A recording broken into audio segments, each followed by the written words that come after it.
Good afternoon, students. Let me start our rest lesson again.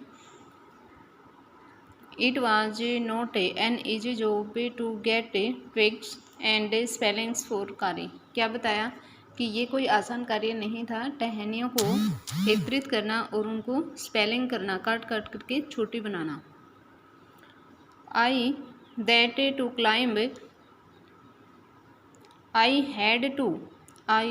had to climb all kinds of trees to get the most delicate and tender twigs. Delicate होते हैं स्वादिष्ट, tender होते हैं कोमल, ट्विंग्स होते हैं टहनियाँ. क्या बताया? आई हैड टू क्लाइंब, मुझे चढ़ना पड़ता था. ऑल काइंड ऑफ ट्रीज, सभी प्रकार के पेड़ों के ऊपर. To get the most delicate and tender twigs, अधिक स्वादिष्ट और कोमल टहनियाँ एकत्रित करने के लिए मुझे हर तरह के पेड़ के ऊपर चढ़ना पड़ता था. As he was very fond of, जैसे कि वह बहुत अधिक शौकीन था. The young branches of the banyan tree, कौन से पेड़ की टहनियाँ खाकर? बरगद के पेड़ की टहनियाँ खाकर. बरगद के पेड़ की छोटी छोटी टहनियाँ खाने का वह बहुत अधिक शौकीन था. Which grows like a cathedral of leaves and branches. क्या बताया? कि जो उगी हुई होती थी, जो बड़ी हुई होती थी, लाइक ए कैथेड्रल, एक गिरजाघर की तरह, यानी कि बहुत ही गहरा जमघट होता है उनका, पत्तियों का और ब्रांचेज का, टहनियों का, अधिक गहरी होती हैं उनके ऊपर पत्तियाँ. आई वॉज गैदरिंग सम, मैं उन्हें कुछ को एकत्रित करता. वन स्प्रिंग डे इन मार्च. क्या बताया? कि एक दिन की बात है. स्प्रिंग कौन सी ऋतु होती है? बसंत. मार्च का महीना है. मार्च के महीने में एक दिन, when I suddenly heard Kari calling to me in the distance. Distance होती है दूरी, कॉलिंग पुकारना, हर्ड सुनाई देना, सडनली अचानक, व्हेन आई. क्या बताया? कि मार्च महीने की बात है, मुझे अचानक से कारी की आवाज़ सुनाई दी कि कारी कुछ दूरी पर से मुझे कॉलिंग कर रहा था, मुझे पुकार रहा था. As he was still very young, अभी भी वह बहुत छोटा था. The call was more like that of a baby than an elephant. क्या बताया? जो कारी की आवाज़ थी, जो चिंगाड़ने की आवाज़ थी, वह एक पूरे हाथी की तरह प्रतीत हो रही थी, सुन रही थी, न कि एक बच्चे की तरह. I thought somebody was hurting him. मैंने सोचा कि कोई उसे चोट मार रहा होगा. हर्टिंग, चोट मारना. So I came down from my tree and run very fast to the edge of the forest where I had left him but he was not there. क्या बताया? कि इसीलिए मैं अपने पेड़ से नीचे उतरा और बहुत तेज़ दौड़ा. एज होता है किनारा, फॉरेस्ट होता है जंगल, जंगल के उसी किनारे की तरफ जहाँ पर मैंने उसको छोड़ा था. But he was not there, परंतु वह वहाँ पर नहीं था. कौन नहीं था भाई? कारी. आई लुक्ड ऑल ओवर, मैंने चारों तरफ देखा. But I could not find him, परंतु वह मुझे नहीं मिला. I went near the edge, मैं किनारे के पास गया. ऑफ वाटर, कौन से किनारे के पास गया? पानी के किनारे के पास गया. And I saw a black something struggling about its surface. Its किसके लिए है? वाटर के लिए. सरफेस होती है सतह, स्ट्रगलिंग होता है संघर्ष करना, समथिंग माने कोई काली वस्तु. ब्लैक समथिंग, कोई काली वस्तु पानी के ऊपर स्ट्रगल कर रही थी. जैसे ही मैं पानी के पास पहुंचा, मैंने देखा कि कोई काली वस्तु पानी की ऊपरी सतह के ऊपर स्ट्रगल कर रही थी, यानी कि बाहर निकलने की कोशिश कर रही थी. Then it rose higher and it was the trunk of my elephant. फिर यह और ऊंची उठी. Rose higher, rise, rose second है, राइज की ऊपर उठना. रोज हायर, तब ये और अधिक ऊंची उठी. And it was the trunk, ये क्या थी? सूंड थी. ऑफ माई एलिफेंट, मेरे हाथी की. जैसे ये थोड़ा और ऊपर उठती है तो पता चला कि ये तो मेरे हाथी की सूंड है. आई थॉट, मैंने सोचा, ही वॉज ड्राउनिंग. क्या सोचा भाई? कि ये डूब रहा है.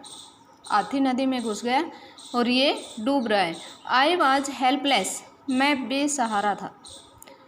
Because I could not jump into the water and save the 400 pounds of him since he was much higher than I। क्या बताया कि मैं हेल्पलेस था। क्यों हेल्पलेस था? अगर मैं नदी के अंदर कूद भी गया तो मैं इसे 400 पाउंड्स वज़न के जीव को बाहर नहीं निकाल सकता, जबकि ये मेरी ऊंचाई से काफ़ी अधिक ऊंचा भी था। But I saw his back rise above the water, and the moment he caught my eyes, he began to tremble and struggle up to the shore। shore होता है किनारा। But I saw his back, परंतु मैंने इसकी पीठ को देखा। rise above the water, जो पानी से ऊपर उठी हुई थी। and the moment, और उसी क्षण, he caught my eyes, मेरी दृष्टि पड़ी। he began to tremble, और इसने फिर से चिंगाड़ना शुरू कर दिया। and struggle up to the shore, और स्ट्रगल करते हुए ये किनारे की तरफ आने की कोशिश करता है। then still trembling he began to tremble and struggle up then still trembling he pushed me into the water, and as I fell into the stream। क्या बताया कि जैसे इसको मैं दिखाई दिया तो हाथी ने किनारे की तरफ अपना फेस किया और थोड़ा सा स्ट्रगल करके लेखक को भी कहाँ लेके चला गया? नदी में। ये देखिए यहाँ पे पोस्ट में, मुझे धक्का दिया, इनटू द वाटर, पानी के अंदर, and as I fell into the stream, और मैं भी कहाँ गिर गया? नदी में। आई saw a boy laying flat on the bottom of the river, और मैंने क्या देखा कि पानी की जो नीचे की सतह है, बॉटम तलहटी, सरफेस होती है ऊपरी सतह, बॉटम होती है नीचे की सतह, यानी कि तलहटी के अंदर कोई बच्चा लेटा हुआ था, नीचे पानी में बैठ गया था।